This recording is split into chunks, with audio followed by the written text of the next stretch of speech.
Did you know that the average person spends maybe nearly half an hour every single day just getting ready for work, Or maybe even, an hour and a half cooking and cleaning? Seems about right. Exactly. Now imagine if all that time, those routine, sort of overlooked moments, could actually become your most effective English classroom. That's a really interesting thought. Welcome to the deep dive. Today we're unlocking something really quite powerful. How you can harness the quiet, consistent power of daily English listening. To achieve, real fluency and confidence. Yeah, exactly. We're talking about genuine language acquisition, almost effortless, really. Yeah. Without needing hours for formal study or sitting in a classroom. Right, integrating it into life as it happens. Our mission here in this deep dive is to pull out the most practical, the easiest strategies, and maybe some surprising insights from the material you've shared with us. We're really aiming to give you a shortcut, a way to get truly well-informed about what actually works for language learning. And a key point right up front. This isn't about trying to understand every single word from day one. That's not the goal. No, not at all. It's much more about consistent, smart exposure. It sort of subtly trains your brain. Allowing it to absorb the language naturally. Right. Often without you even noticing that big shift that's taking place. Exactly. It sneaks up on you in a good way. So when we talk about using daily listening, it sounds simple enough.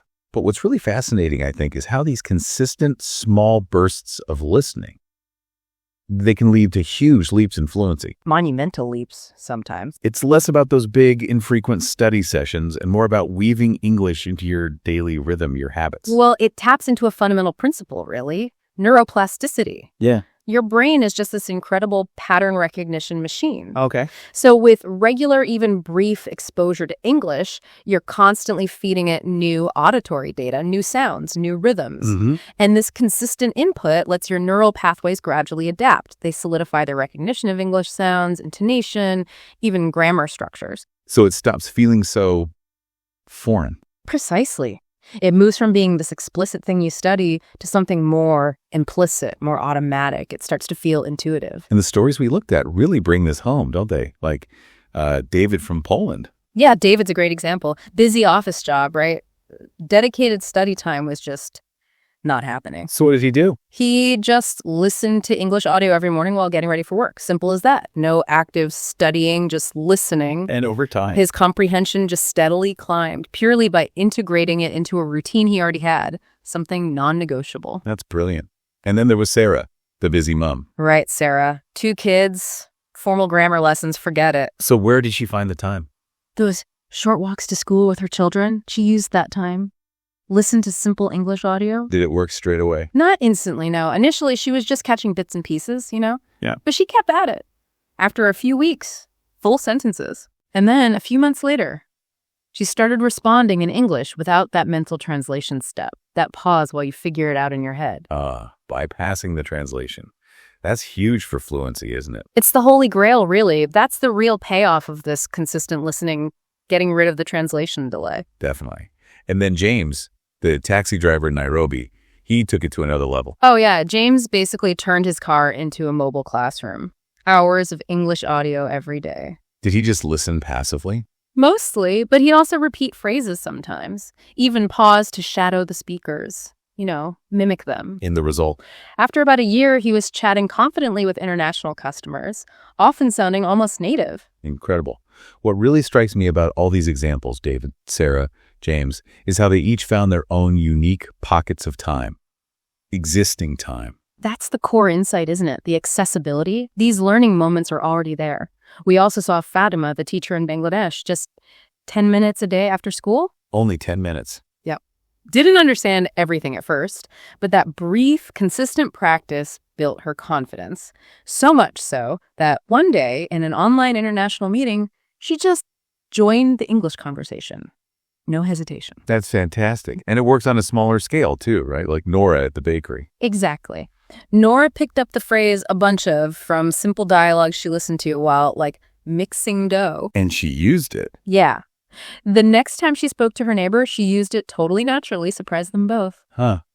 It's those little victories that add up, isn't it? They really do. Like Zain, the carpenter in Malaysia, Yes. He heard garage on a podcast about house buying while he was sanding wood. Okay. Later, he used it with a customer who was talking about their house. Impressed them quite a bit. That's great. Or Carla, the nurse. Right, listening to medical terms before bed, then finding she could actually use them confidently in international workshops. So these stories, they really show you don't need these huge dedicated study blocks. Your everyday activities are just fertile ground for listening practice. Absolutely. The goal isn't to add another task to your already busy day. It's about infusing English into what you're already doing. And it's not just for young people, is it? Mr. Peterson. Mr. Peterson, yeah. 68 years old, never learned English before, started by labeling things around his house in English, reading them aloud. Yeah. Soon, he was forming simple sentences, greeting his neighbors in English. It just shows age is really no barrier when you apply learning consistently. So recognizing those moments, Yeah. using them, Yeah. that's step one. But how do we actually weave this into our lives so it, sticks? What's the foundation for building this daily habit? Well, if you think about habit formation generally, consistency and smart choices are absolutely key. Right. It's not just doing it, but being strategic. What you listen to, when you listen, you're kind of redesigning your environment for success. And a big part of those smart choices must be picking the right content. Oh, absolutely. Step one is matching your current English level. And this brings up a really important question for you, the listener. Are you setting yourself up for success or frustration? Good point. If you're, say, a B1 level, you need content that's slow and clear. That's where you'll gain the most. C1 or C2, sure, go for more complex stuff. Because listening to something way too hard just leads to burnout. Exactly. Overwhelm, frustration, and then you stop. And the second part of choosing content, which I think people often miss, is picking topics you actually like. Yes. This transforms study into something you genuinely look forward to. Makes sense. Whether it's sports, cooking shows, pet care podcasts, travel vlogs, discussions about your hobbies, choose something that genuinely grabs your interest. Because that intrinsic motivation makes it sustainable. Totally. Less like a chore, more like, well, fun, or at least interesting. Okay, so you've found content you like at the right level. Now, the integration part, getting it into the routine. How do you effectively link listening to habits you already have? Think about all those automatic moments in your day. Drinking your morning coffee or tea, walking the dog, ironing, cooking dinner, cleaning, commuting, or even just winding down before bed like Carla the nurse did. These are predictable opportunities. The trick is to tether the new habit, listening, to an old established one, like habit stacking. So it seems like a flexible approach, fitting it around your life, is better than trying to force, say, a strict hour-long block every day. Oh, definitely. We strongly advocate for short, consistent bursts. Even just 5 or 10 minutes on a really busy day is incredibly effective. It keeps the momentum going. It all adds up. It really does. That cumulative brain training is powerful. Then, of course, when you do have more time, sure, have longer sessions. Remember Alex, the waiter? Yeah, what did he do? Just 5 minutes on his busiest shifts, but then longer listening sessions on his days off. That mix prevented burnout and kept him moving forward. And what about the environment? Does that matter? Even if it's just for a few minutes? It can help, yes. Even if you don't have a dedicated study room, finding a comfortable, relatively distraction-free space can make a difference for focused listening. Like a quiet corner, or maybe a bench in the park. Exactly. David the postman, remember him? Despite his demanding job, he made it a point to carve out 15 focused minutes every evening. How? He'd intentionally turn off his phone, minimize distractions, just focus on the English news. Okay. But what if even 15 minutes feels like too much sometimes? Then break it down, chunking it. 3 5-minute sessions can be just as effective as one 15-minute one. Often feels less tiring too, which helps with consistency. Right. So we get why daily listening works and how to build the habit. But here's where I think it gets really transformative. Yeah. It's not just about hearing English passively. It's how you listen. Yes, the active techniques. What are some of these techniques that really speed up the learning? Well, what's fascinating here is how deliberate engagement takes what could just be background noise and turns it into real, profound learning. So passive versus active listening. Exactly. There's a huge difference. Passive is just having it on. Active means your brain is engaged, processing. And that active engagement, it leads to much faster, much more deeply ingrained results. You're making your brain work in a good way. Okay, so let's get practical. What are some of these core active techniques? One of the absolute most powerful is shadowing. Shadowing. Explain that. It's Repeating sentences aloud immediately after you hear the speaker. You try to mimic their rhythm, their intonation, their pronunciation. Like an echo. Kind of, yeah. Yeah. Fatima from Nairobi, the one working in customer service, she used this brilliantly. Yeah. She'd record herself shadowing a podcast, then she'd listen back, identify her own mistakes in pronunciation or rhythm, and correct them. Wow, that's multitasking for learning. Boosting speaking, pronunciation, memory all at once. It really is. It powerfully integrates listening and speaking. Okay, what else? Another great one is listening with questions. So asking yourself things while you listen. Exactly. Before you start, maybe ask, what do I think this will be about? And during the audio, ask yourself things like, who is the speaker? What's the main point here? What might happen next? Keeps you focused. It really does. Jane, the teacher, used this with her students. She'd pause the audio and ask, okay, what do you predict will happen now? It trains your brain to anticipate, to actively process, not just passively receive words. I like that. And then there's one I find really interesting, describing your own day in English. Yes. Tom, the school teacher, did this. After listening to some English, he'd then verbally describe his own actions, his own day in English. Like narrating his life. Pretty much, saying things like, okay, now I'm going to school. Then I will meet my students. Later, I need to prepare my lessons. And the benefit. It's not just speaking practice. It actively trains your brain to think directly in English. It helps bypass that translation delay we talked about. A huge accelerator for fluency. So, related to that, instead of grabbing the dictionary for every new word, the advice is to try guessing from context. Strongly advise, yes. Try to figure out the meaning of new words from the situation, from the words around it, rather than stopping everything to translate. Like Daniel, who moved to Canada. Exactly. He learned that way. It makes the whole listening process less stressful, less stop-start, and it really speeds up how quickly you acquire new vocabulary naturally. You learn to infer meaning, just like native speakers do. Makes sense. But what if you worry you're missing too much by guessing? That's where repetition comes in. It's a major ally. Listening to the same thing again. Yes. Listening to the same audio multiple times deeply ingrains understanding. The source material even talked about progressing from, say, 60% understanding on the first listen to maybe 90% or more after a few repeats. Exactly. Each time you listen, you catch new details, new words, new nuances. The patterns become clearer. Okay. What about subtitles? Friend or foe? Strategic tool, I'd say. Not a foe if used wisely. So- The advice is, try listening without subtitles first. Really challenge your ears. Then, if you need to, listen again with them to check your understanding, clarify things. But don't rely on them all the time. Right. Resist that temptation. Hannah, the Australian student, got really good by using subtitles strategically with news and stories, but she gradually trained her ears so well she didn't need them anymore. And what about dictation? Writing down what you hear. Oh, don't underestimate dictation. Michael in the office did this with news reports, listening and writing it down. It massively improved his accuracy, his spelling, everything. Good tip. And for those of us maybe listening now who don't have a regular practice partner, what about speaking to yourself? Does that really work? It absolutely does. Simply describing your daily actions aloud in English, I'm washing the dishes now. Okay, making coffee. It transforms those routine tasks into active speaking practice. Might feel a bit weird at first, though. Maybe a little, but it's so powerful for training your brain to think directly in English. And for a quick fluency boost, try the 1-minute challenge. What's up? Pick any topic, anything at all, and just speak about it for 1 minute without stopping. Force yourself to keep going. Find the words. Great little exercise. So all these active techniques, they're building towards understanding more natural speech. Right. And picking up those common chunks. Precisely.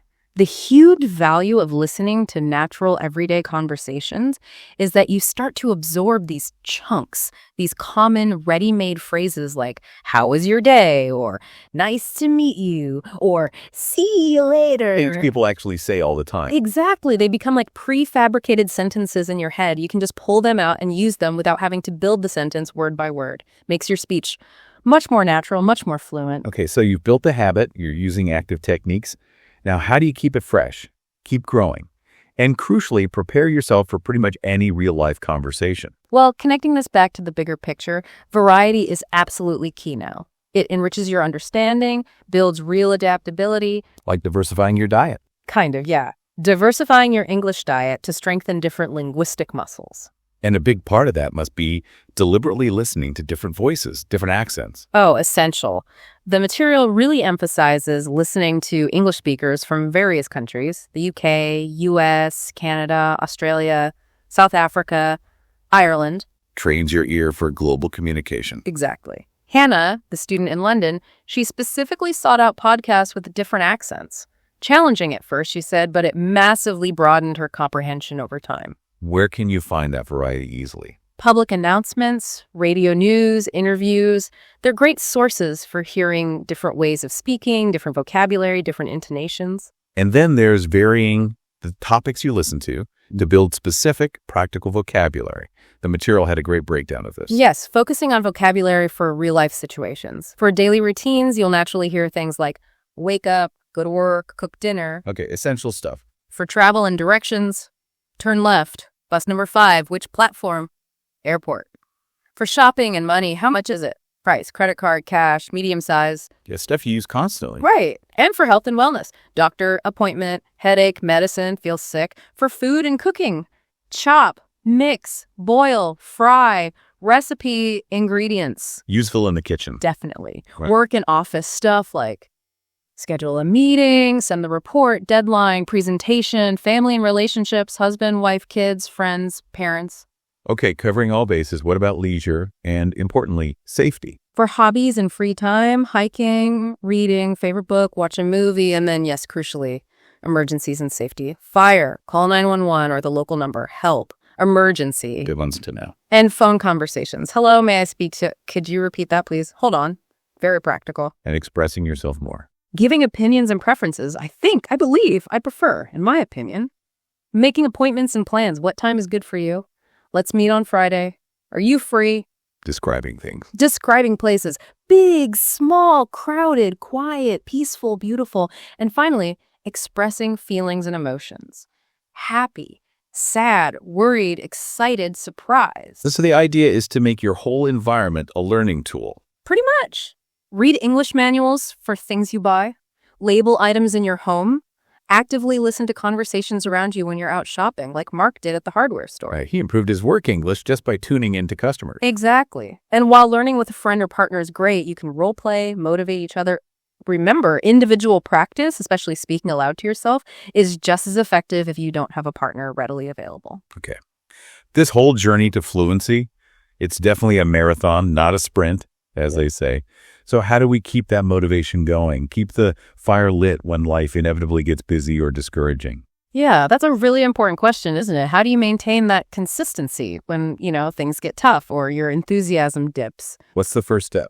I think first and foremost, it's vital to embrace imperfection. It is absolutely okay not to understand every single word. It's okay to make mistakes. It's a relief. It is. The source material really stresses this. Consistent effort and building the habit are what truly matter. Your brain isn't a computer demanding perfect input. It's more like a sponge, learning best through repeated, gradual exposure, not perfect understanding right away. So instead of aiming for perfection, which is impossible anyway, focus on small, clear goals. Absolutely. Define achievable daily goals. Keep it simple. Listen for 5 minutes. Learn 2 new words today. Repeat 3 sentences aloud. Like Maria the nurse. Exactly. Her goal was just 1 new phrase a day. Tiny goal. But within a month, she was understanding full conversations at work. Small, consistent steps lead to really significant progress. It's surprising. And taking a moment to review helps too. Oh, definitely. Spend just a few minutes after listening to actively recall new words. Maybe summarize, even just in your head, what you heard. Or answer a simple question about it. Like James the delivery driver writing summaries. Yes. He'd write just a few sentences about what he understood after listening. He said it massively boosted his confidence in his comprehension. That little bit of reflection, that metacognition, helps solidify the learning. Okay. But what about when motivation really dips? We all have those days. That's when you need to consciously reconnect with your why. Why are you doing this? Remind yourself of your bigger goals. Travel, a better job, confidence. Whatever it is for you. Anna and Tom, remember them. They'd literally remind themselves of their dreams when they felt tired or discouraged. And this is crucial. Celebrate the small victories. Acknowledge the progress. Yes. Every little bit. Understood a new phrase. Used it. Felt slightly more confident. Acknowledge it. Celebrate it.